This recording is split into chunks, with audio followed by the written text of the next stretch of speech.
The standing committee meeting of the ruling Nepal Communist Party has been postponed on numerous occasions as Prime Minister KP Sharma Oli has been avoiding the meeting. Sources say the disgruntled group of the ruling party is preparing to take a decision through majority process to compel the Premier to give up one of the two posts. Good morning, I'm Sarah Sapsanama and these are the headlines of the hour. Prime Minister and ruling NCP Chairman KP Sharma Oli maintains his stance to hold on to both the posts. The disgruntled group adopts strategy to continue piling pressure for resignation. Coronavirus cases in the country crosses 16,000 mark. 23 cases reported in Kathmandu Valley alone. Death toll stands at 35. Australia's second largest city, Melbourne, begins a second lockdown in response to a spike in new coronavirus infections. And Barcelona continue their La Liga title race with a 1-0 win over Espanyol. Liverpool defeat Brighton 3-1 in the English Premier League.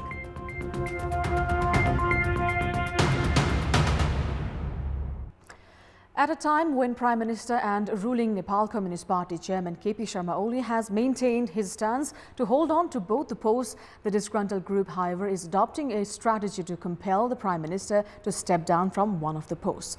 The disgruntled group is looking to oblige Prime Minister Oli to quit either of the posts through a majority decision at the last option.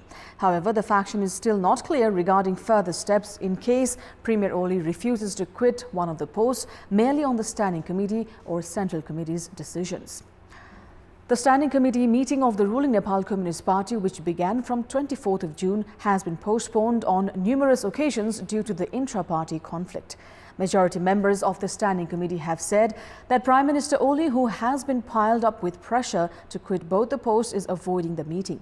However, leaders of the Oli-led faction reaffirmed that the chairman duo should sit for dialogues to settle the ongoing dispute and are set to defer the Standing Committee meeting until both the chairmen forge a consensus. However, the two chairmen have failed to reach any concrete conclusion so far. Sources say the disgruntled group has preferred to take a decision through the majority process without any further delay and is seeking for the resignation of Premier Oli from either of the posts for the time being and ultimately from the remaining posts as well.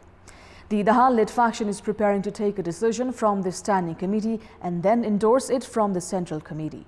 The Central Committee members close to Executive Chairman Dahal and senior leader duo Jhalanath Khanal and Madhav Kumar Nepal have even started a signature campaign in a bid to put pressure on the leadership to end the ongoing dispute through the Central Committee meeting and have also been holding meetings on a daily basis.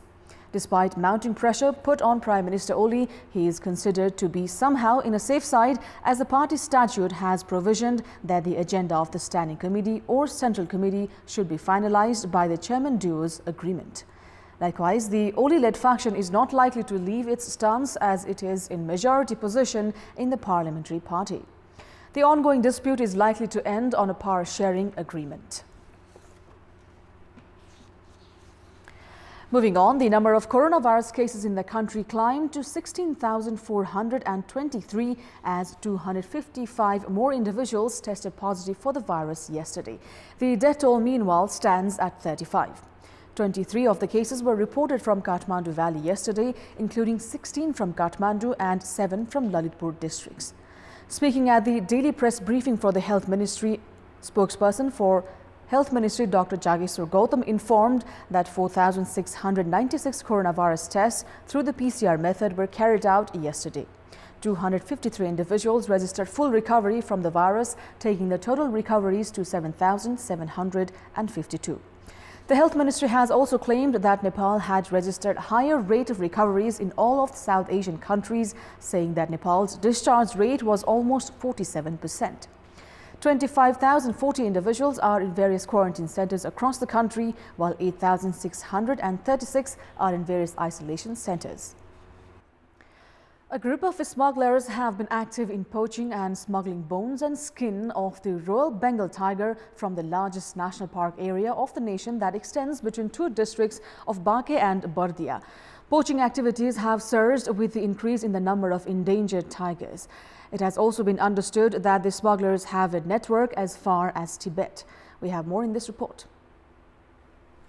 Police found skin and bones of a Royal Bengal tiger on 4th of July hidden in a cornfield belonging to Navaraj Gharti, a local resident of Simalghari, Rapti Sonari rural municipality in Bankhe district. The smugglers had planned to sell the items in Tibet, China for around 2.4 million rupees. Police investigations have revealed that poacher Prakash Acharya had shot dead the endangered Bengal tiger towards the end of May. Another smuggler, Nare Gharti, was preparing to sell the tiger skin also in Tibet. However, the local police managed to nab Navaraj Gharti while Prakash Acharya and Nare Gharti are still at large. The police had also nabbed 3 poachers along with the skin of the endangered Bengal tiger from Dang on 10th of February. The poachers had also planned to smuggle the skin and bones to Tibet. According to the latest count, the number of endangered Bengal tigers in Bankhe and Bardia national parks has reached 108. The increase in the number of tigers has encouraged poachers to wait in the areas where the tigers roam, which have raised concerns of the authorities of the national parks. The poaching of the endangered Bengal tiger has been surging in the meantime due to the government's diverted concern towards the containment of COVID-19.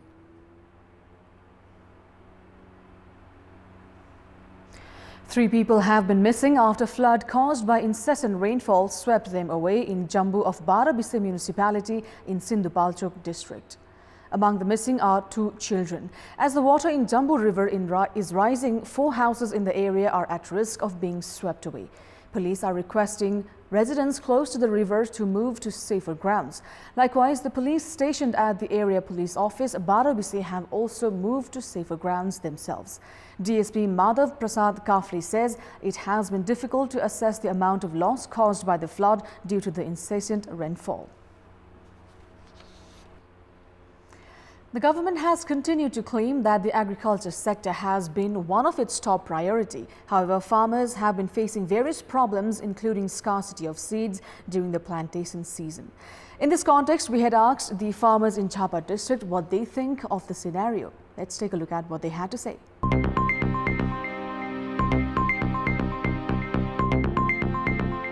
बिउमा हाल्ने बेलामा urea छैन अब एक बिताको बिउ रोप्नु परेको छ त्यो बिउ एक बिताको बिउ रोपेको छ बाढी आयो भने त सबै बगाएर लगिदिन्छ मल छैन बिउ छैन हिउँदका बेला पानीको सिँचाइ छैन कति समस्या छ भइहाल्यो भने पनि बिक्रीबाट गर्ने ठाउँ छैन धेरै समस्या छ किसानलाई डीएपीहरु भयो युरिया भयो यो टाइममा पाइदैन किसानले अब रोप्नु पर्ने बेला यही असार अब हो जुन चाको बिउ रोप्न सकिएन अब जस्तो पाए त्यस्तै रोपी अब धान कस्तो फल्ला त्यस्तो थाहा भएन अब खुल्ले हुँदा राम्रो बिउ आउँदा राम्रै अलिक धान फल्थ्यो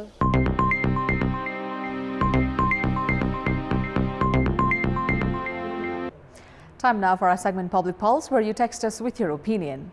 Public Pulse.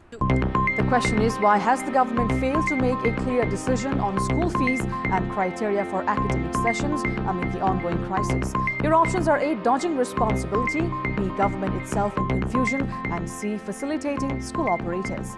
Voting is on. Type NEWS, select your option A, B or C and send it to 34001 to share your opinion with us. That's all for the moment. Thank you for watching. Have a great day ahead.